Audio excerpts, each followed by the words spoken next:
Budget पेश पर press वार्ता कर रही है। West, if you can look at the last several years, encourages investment in the markets.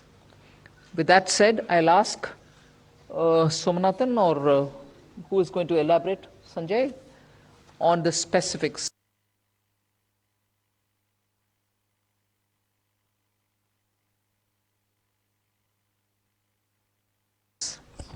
So you had, there were, I think, two or more parts to your question. One was on real estate and gold and other assets. So earlier the rate was 20% with indexation. It has now been reduced to 12.5% without indexation.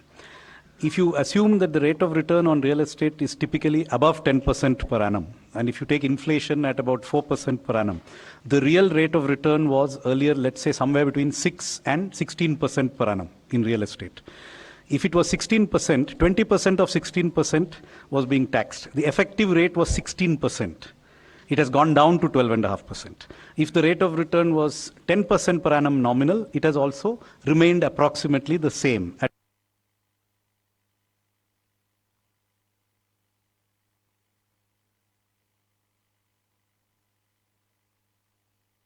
12.5%. So actually there is either a reduction or no change in respect of the effective rate of tax on property and gold. Now, as regards the equity, yes, it has gone up from 10 to 12.5, but you'll also find that unlisted equity has gone down from 20 with indexation to 12.5 without indexation. Basically, we have a very, very simple, easy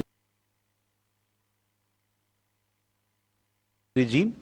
All listed, all unlisted are at 12.5% long term, and all are at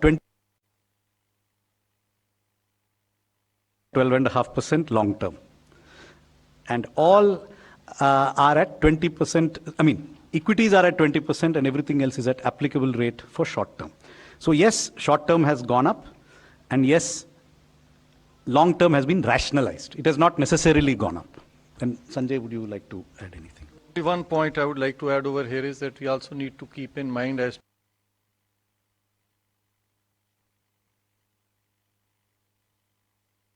to the kind of people who are actually paying these taxes, the capital gains on the securities, the listed securities especially.